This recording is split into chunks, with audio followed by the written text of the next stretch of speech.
Comment rompre le karma instantanément? L'enseignement caché de Yogananda.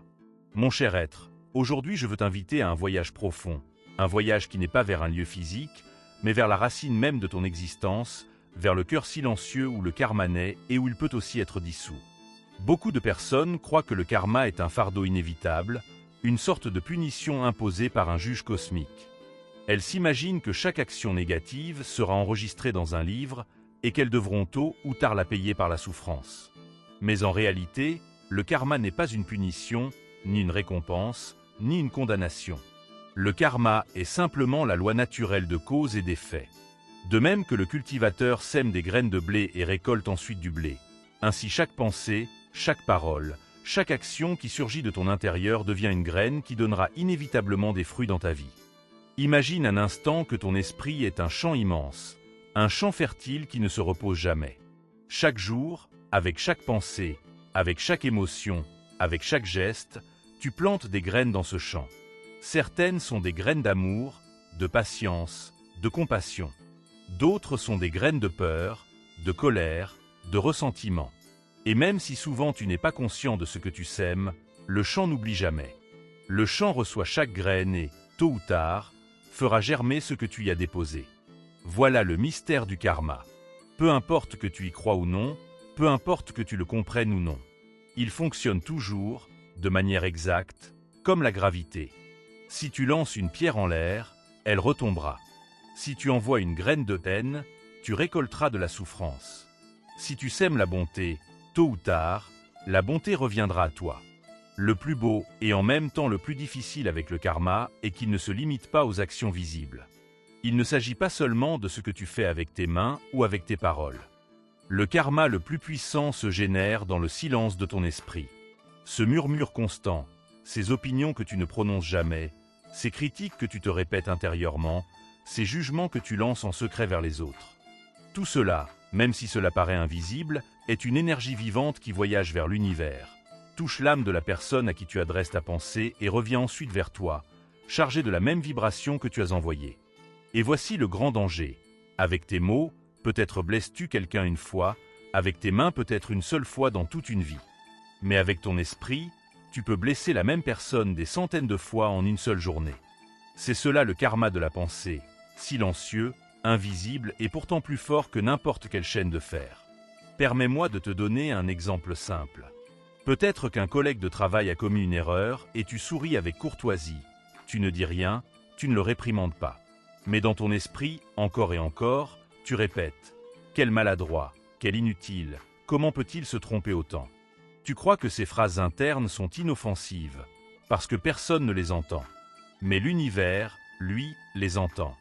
Ces vibrations s'impriment dans ta conscience et deviennent un aimant qui attirera dans ta vie des situations où d'autres te jugeront avec la même sévérité, où toi-même tu trébucheras sur les mêmes erreurs que tu critiques. Te rends-tu compte? Ton esprit est une station de radio qui n'arrête jamais d'émettre. Chaque pensée est une fréquence, et la vie te renvoie ce que tu syntonises. C'est pourquoi les grands maîtres, de Bouddha à Yogananda, de Christ aux saints mystiques de toutes les traditions, ont répété la même chose. Prends soin de ton esprit plus que de ta langue. Car la langue peut blesser de temps en temps, mais l'esprit, s'il n'est pas surveillé, blesse sans cesse. Et chaque blessure mentale est une graine de souffrance que tu devras toi-même récolter. Maintenant, certains pourraient dire, alors il suffit de penser toujours positivement. Mais il ne s'agit pas seulement de penser positivement dans un sens superficiel. Il ne suffit pas de répéter de jolies phrases, tandis qu'au fond ton cœur reste plein de ressentiment. Le vrai changement se produit lorsque tu comprends profondément qui tu es et quelle est ta véritable relation avec l'univers. Regarde, ami bien-aimé, tu n'es pas simplement un corps marchant sur la terre. Tu es une âme éternelle, un rayon de la conscience divine. Ton vrai être n'est pas né et ne mourra jamais. Mais tant que tu t'identifies à l'idée que tu es le faiseur, le moi qui agit et produit, le karma t'attachera comme un filet invisible. Chaque fois que tu dis « j'ai fait ceci, j'ai accompli cela », tu dis aussi « je mérite les fruits, qu'ils soient doux ou amers ». Alors l'univers, exact comme un miroir, te renvoie ses fruits. Et ainsi tu restes piégé dans la roue sans fin de cause et effet. Beaucoup de chercheurs spirituels tombent dans ce piège. Ils pensent « si je fais assez de bonnes actions, j'effacerai mon mauvais karma ». Et alors ils donnent, ils aident, ils méditent, ils prient. Tout cela est beau et noble, mais cela porte encore la marque de l'ego. C'est comme échanger des chaînes de fer contre des chaînes d'or. Oui, elles sont plus légères, même plus belles, mais elles restent des chaînes. La véritable liberté ne vient pas de l'accumulation d'un bon karma, mais d'aller au-delà du karma. Comment y parvenir? Avec une seule clé, si simple et si profonde, l'abandon de l'ego. Passer de dire « j'agis » à reconnaître « Dieu agit à travers moi ». Quand tu comprends vraiment cela, quand tu le vis non seulement comme une idée mais comme une expérience, le fil du karma se coupe instantanément. Imagine que tu regardes une pièce de théâtre. Tant que tu crois être l'un des acteurs, chaque mot te blesse, chaque critique t'irrite, chaque éloge t'enfle. Mais si soudain tu te souviens, je ne suis pas l'acteur, je suis le spectateur qui contemple, tout change. Les scènes ne peuvent plus t'emprisonner, car tu sais que tu ne fais pas partie du scénario. Il en va de même avec le karma. Tant que tu crois être le faiseur, tu devras vivre chaque scène écrite par tes causes passées. Mais lorsque tu t'éveilles et te souviens, je suis l'âme éternelle, non le personnage, le scénario se dissout. La pièce continue, mais elle ne t'attrape plus. Tu marches dans le monde, mais tu n'es pas du monde. Tu agis, mais tes actes ne laissent pas de traces. Or bien, peut-être te demandes-tu, et comment puis-je vivre cela dans la pratique quotidienne? La réponse est simple et profonde, avant chaque action, offre-la. Fais de ta vie une offrande constante. Quand tu cuisines, pense. Que ce repas soit un canal de l'amour divin. Quand tu travailles, dis dans ton cœur « Seigneur, travaille à travers moi ». Quand tu parles, laisse que tes paroles soient des instruments de paix. Si le résultat est un succès, remercie-le comme un cadeau. Si c'est un échec, reçois-le comme une leçon. Et ainsi ton cœur restera léger. Car ce qui attache, ce n'est pas l'action, mais l'attachement au fruit de l'action. La méditation et le silence sont les clés qui renforcent cet état. Lorsque chaque jour tu t'assois pour respirer calmement, pour laisser ton esprit s'apaiser, tu expérimentes que derrière toutes les pensées il y a un espace vaste, immobile, lumineux. Cet espace, c'est toi, et en lui n'existe pas de karma. En lui il n'y a ni jugement, ni mémoire, ni futur en suspens. Il n'y a que la présence pure. Chaque fois que tu te reposes dans cet espace, les graines de ton ancien karma commencent à se dissoudre. Comme des blocs de glace exposés au soleil, ils fondent lentement. Et plus tu habites cette quiétude, moins tu traînes de réactions automatiques, et plus tu es libre d'agir à partir de la clarté du présent. Peu à peu, tu deviens un canal transparent. Tu vis, tu aimes, tu travailles, tu ris, mais comme un vent qui passe sans laisser de traces. Tu es comme un oiseau qui vole dans le ciel et ne laisse pas de sillage. Voilà la liberté suprême. Cela ne signifie pas abandonner le monde, mais y vivre sans fardeau, sans chaînes invisibles. Cela ne signifie pas que tu ne sentiras jamais la tristesse ou la difficulté, mais qu'elles ne t'engloutiront plus. Chaque expérience, même la plus dure, tu la verras comme partie de la danse divine. Et cette vision transforme ta vie en un chant sacré. C'est pourquoi, cher chercheur, je t'invite à réfléchir. Quelle pensée es-tu en train de semer aujourd'hui dans le champ de ton esprit? Envoies-tu des flèches de jugement, de critique, d'envie? Ou envoies-tu des fleurs de paix, d'amour, de compassion? Souviens-toi, chaque pensée est une graine, et le jardin dans lequel tu marcheras demain dépendra de ce que tu sèmes aujourd'hui. Tu as le pouvoir, ici et maintenant, de choisir. Personne d'autre que toi ne peut le faire à ta place.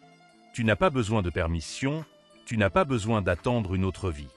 Chaque respiration est une opportunité de recommencer. Chère âme, arrête-toi un moment maintenant.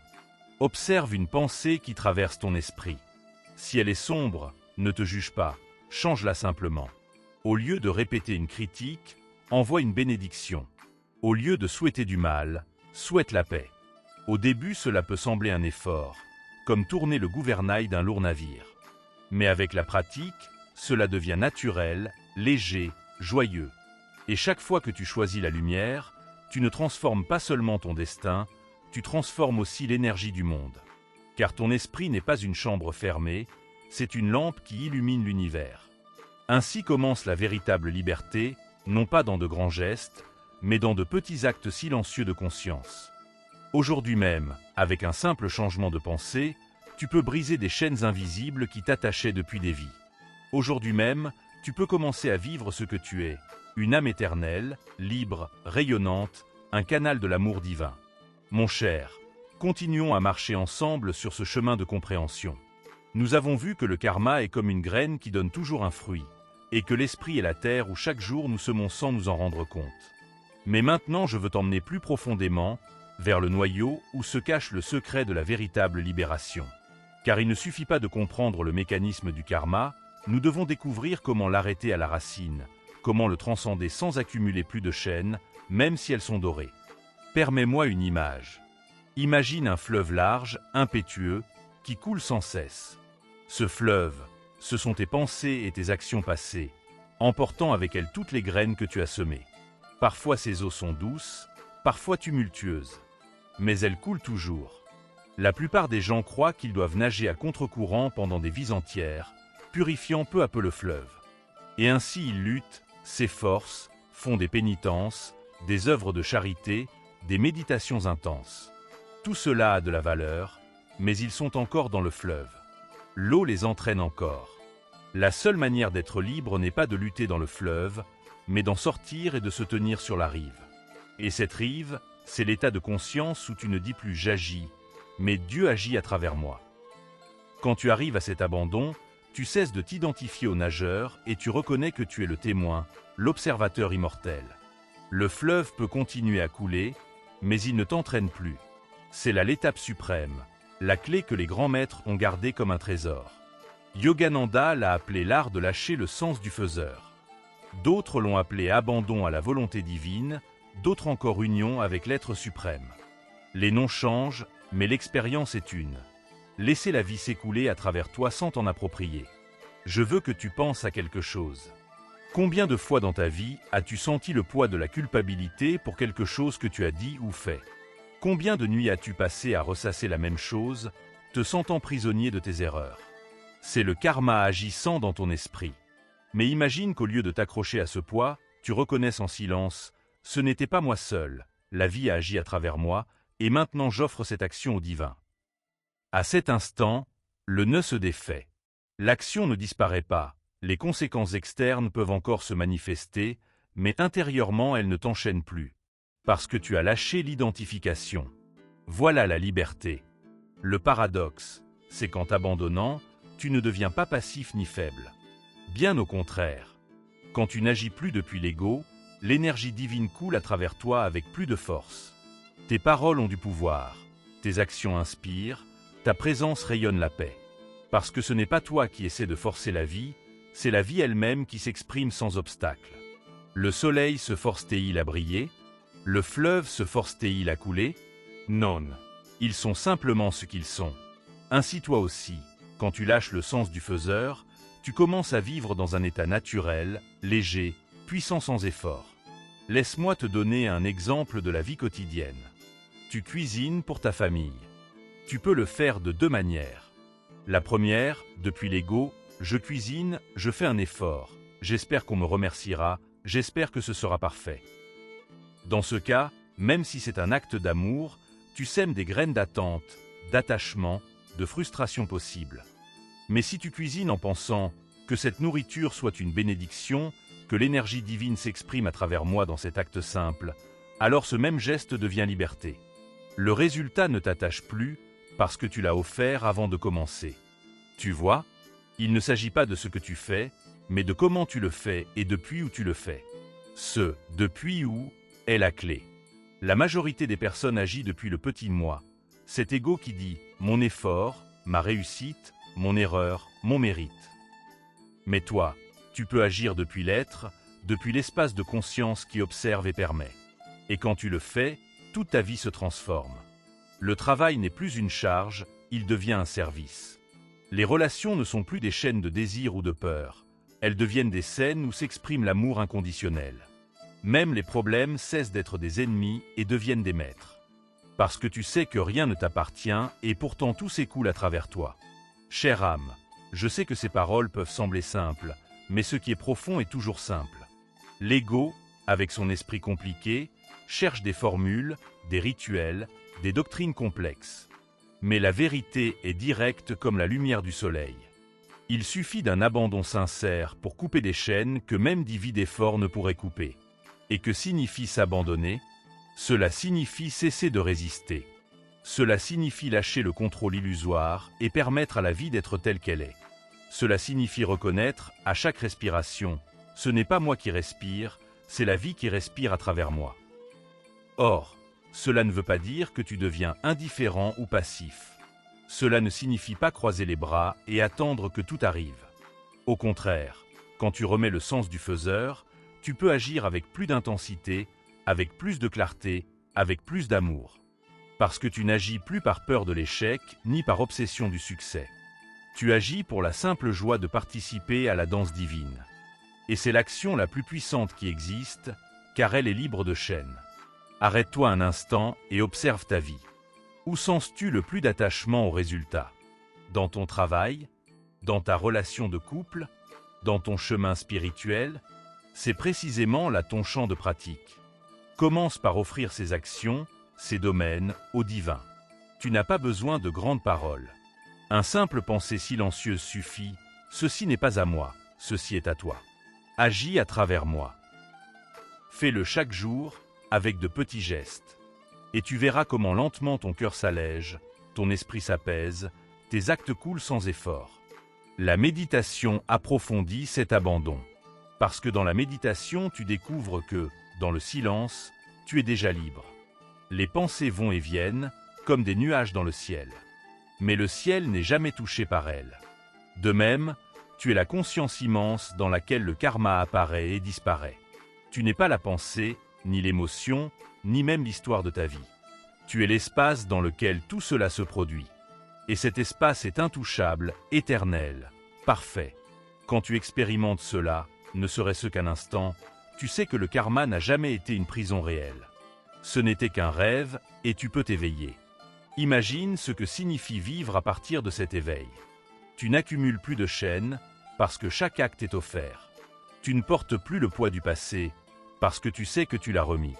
Tu ne crains plus l'avenir, parce que tu fais confiance à la volonté divine. Tu vis léger, comme une feuille portée par la brise, mais fort, car tu es enraciné dans l'éternel. Voilà la véritable libération. Et je veux que tu saches autre chose. Cette libération n'est pas réservée aux moines dans les grottes ou aux saints dans les temples. Elle est disponible pour toi, ici, au milieu de ta vie quotidienne. Pendant que tu t'occupes de tes enfants, pendant que tu travailles, pendant que tu conduis, pendant que tu cuisines. Chaque moment est une opportunité de lâcher le sens du faiseur. Chaque moment est une porte vers la liberté. Chère âme, peut-être qu'en cet instant tu te demandes, est-il vraiment possible de couper tout le karma en un seul moment? Oui, c'est possible. Parce que le karma n'est pas une chaîne physique, c'est seulement une identification mentale. Et dès que tu cesses de t'identifier au personnage, le scénario perd son pouvoir. Bien sûr, il se peut que les conséquences des actions passées apparaissent encore, comme l'écho d'un son. Mais elles ne t'attachent plus. Tu n'es plus prisonnier de l'écho, parce que tu reconnais que tu n'es pas celui qui l'a produit, tu es l'espace où il résonne. Et de là, tu peux marcher libre. C'est le secret que les grands maîtres ont transmis à leurs disciples, que la liberté ne s'obtient pas avec le temps, mais avec un changement de conscience. Tu n'as pas besoin d'attendre 10 vies pour lâcher le karma. Tu peux le faire dès maintenant, avec un seul mouvement intérieur. Remettre le sens de « je fais » et reposer dans la vérité de « Dieu agit à travers moi ». C'est tout. Et pourtant, ce tout transforme complètement ton existence. Permets-moi de terminer ce voyage avec toi par une invitation. Aujourd'hui même, choisis une action simple, n'importe quoi. Préparer un thé, envoyer un message, faire une promenade. Et fais-le avec cette conscience. Ce n'est pas moi, c'est le divin qui agit à travers moi. Observe comment ton expérience change. Observe la légèreté, la paix, la joie silencieuse. Et puis, petit à petit, apporte cette conscience à de plus en plus d'aspects de ta vie. Jusqu'au jour où tu découvriras que tu n'agis plus du tout toi-même, mais que tu es vécu par la vie. C'est la fin du karma. C'est le commencement de la véritable liberté. Souviens-toi toujours, tu es l'âme éternelle, tu n'as jamais été les chaînes, tu n'as jamais été les actes, tu n'as jamais été le scénario. Tu as toujours été l'espace lumineux où tout apparaît. Reconnais-le, vis-le, sois libre. et que toute ta vie soit un chant de gratitude et d'abandon. Jai Gurudev. Si ce message a touché ton cœur et t'a aidé à mieux comprendre le voyage, en te rappelant qu'il fait partie de ton karma et de ta croissance spirituelle, soutiens notre travail avec un super thanks afin que nous puissions continuer à créer des contenus transformateurs, avec des thèmes qui inspirent, aident les personnes et apportent plus de lumière à chaque vie. N'oublie pas de mettre un « j'aime » à la vidéo, de t'abonner à la chaîne si elle résonne avec toi et de la partager avec tes amis afin que notre message atteigne ceux qui en ont besoin.